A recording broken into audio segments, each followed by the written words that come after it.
अस्सलाम वालेकुम स्टूडेंट्स। आज हमारा ये लेक्चर नंबर 8 है और इस लेक्चर नंबर 8 के अंदर हम लोग डिस्कस करेंगे टॉर्क के बारे में कि टॉर्क किसे कहा जाता है।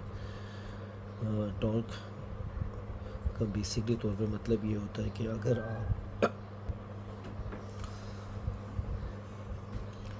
टॉर्क असल में turning effect of a force को कहते हैं।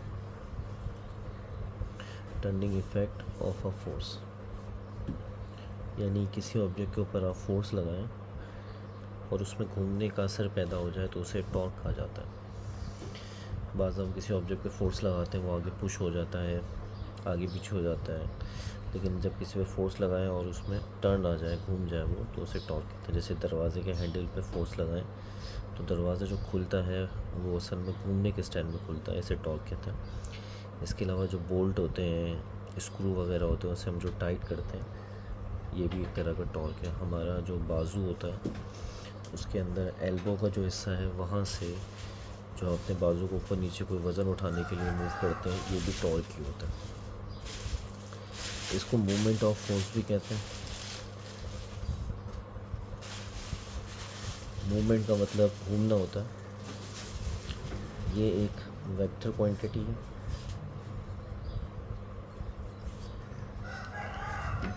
और इसको हम इस सिंबल से रिप्रेजेंट करते हैं। ये इसका सिंबल होता है, ये वाला वेक्टर क्वांटिटी है। तो ये सिंबल अलिफ मद्दा जैसे सिंबल होता है, लेकिन यूनानी ज़बान में सिंबल को हम ताऊ कहते हैं।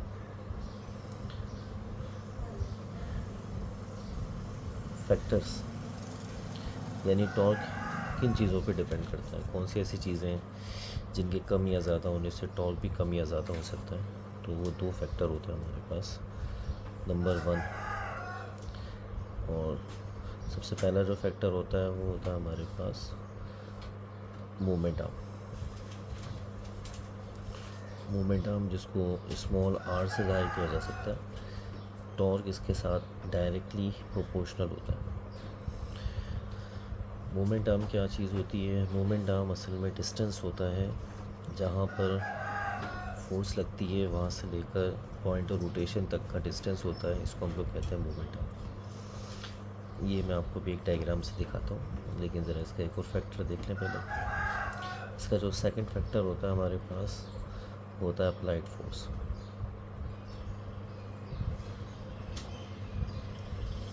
यानी टॉर्क दूसरी जिस चीज़ के साथ डायरेक्टली डिपेंड करता है वो होती है फोर्स।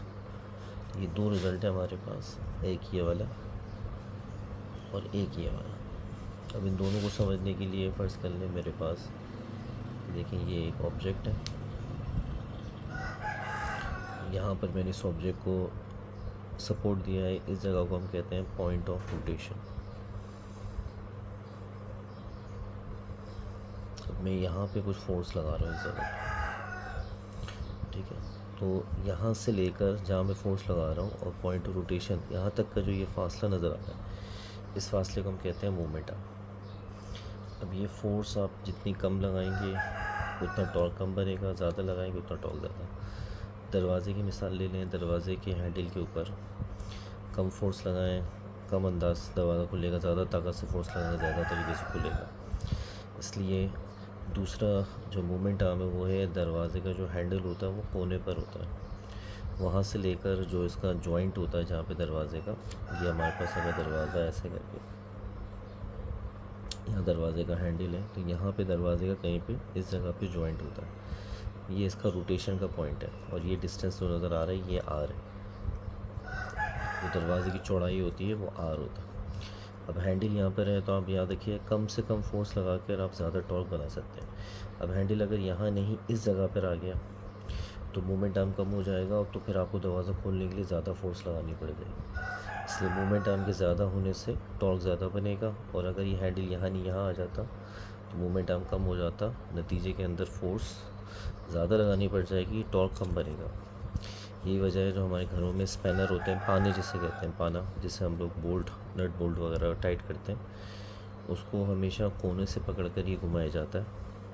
तो कम फोर्स लगाकर ज़्यादा टॉर्क बना सकते हैं, और अगर पास से पकड़कर फोर्स लगाएंगे तो नतीजे के अंदर क्या होगा, टॉर्क कम बनेगा उसके अंदर। तो टॉर्क इन दो चीज़ों के साथ डायरेक्टली होता है बेटा। टॉर्क का फार्मूला ये वाला है हमारे पास, torque is equal to R cross F. This is the formula for torque. Number 7, torque की जो यूनिट होती है, फोर्स को नापते हैं न्यूटन में और आर को नापते हैं मीटर में। टॉर्क की जो यूनिट होती है वो हमारे पास होती है न्यूटन इंटू मीटर।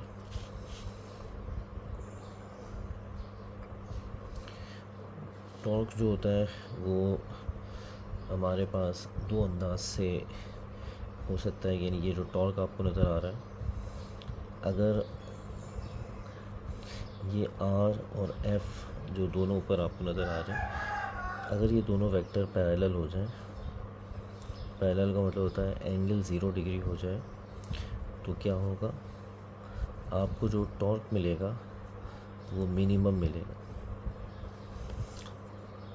यानी टॉर्क की वैल्यू कम मिलेगी, जो कि अमूमन 0 होती है। यानी अगर आर और एफ दोनों एक दूसरे के साथ वेक्टर कैसे हो जाए, पैरेलल हो जाए, तो टॉर्क की वैल्यू मिनिमम यानी 0 टॉर्क हो जाएगा। इसकी मिसाल इस तरह से ले लें कि ये जो दरवाज़ा है, इसके अगर आप यहाँ पे फोर्स लगाएंगे इस जगह पर, तो यहाँ पर आर और एफ के वेक्टर दोनों पैरेलल होंगे, दरवाज़ा कभी नहीं खुलेगा इस जगह पे जॉइंट में, ठीक है। या यहाँ पे फोर्स लगाएंगे तो आर और एफ दोनों पैरेलल हो जाते हैं, तो टॉर्क नहीं बनेगा।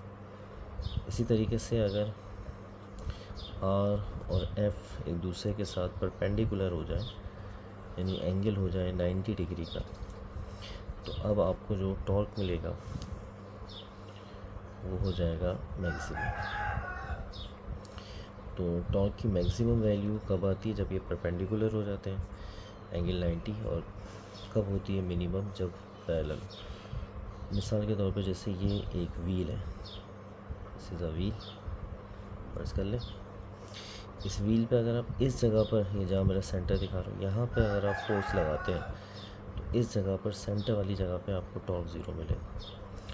लेकिन अगर आप यहाँ कहीं पे ऐसे करके फोर्स लगाते हैं, तो ये वाली लाइन जो है वो आर है और ये फोर्स है, और दोनों के दरमियान 90 का एंगल साफ दिख रहा होगा। तो यहाँ पे अब जो टॉर्क आपको miलेगा इस जगह पर फोर्स लगाने की वजह से, ये टॉर्क आपको मैक्सिमम मिलेगा, ठीक है बच्चों।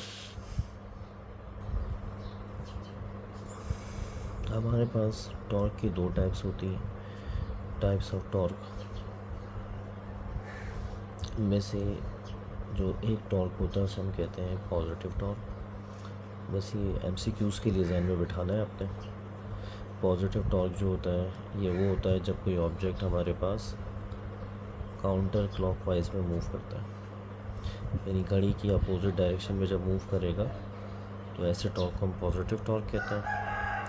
और अगर हम नेगेटिव टॉर्क की बात करते हैं, तो नेगेटिव टॉर्क जो होता है ये तब बनता है जब कोई ऑब्जेक्ट क्लॉकवाइज अंदाज में मूव करता है। तो ये दो तरह के टॉर्क होते हैं हमारे पास, एक पॉजिटिव टॉर्क और एक नेगेटिव टॉर्क। काउंटर क्लॉकवाइज वाला पॉजिटिव और क्लॉकवाइज वाला नेगेटिव। इनकी डायरेक्शन जब बनाते हैं तो एक ही डायरेक्शन पॉजिटिव जेड एक्सिस पे आती है और एक ही डायरेक्शन नेगेटिव जेड एक्सिस पे आती है।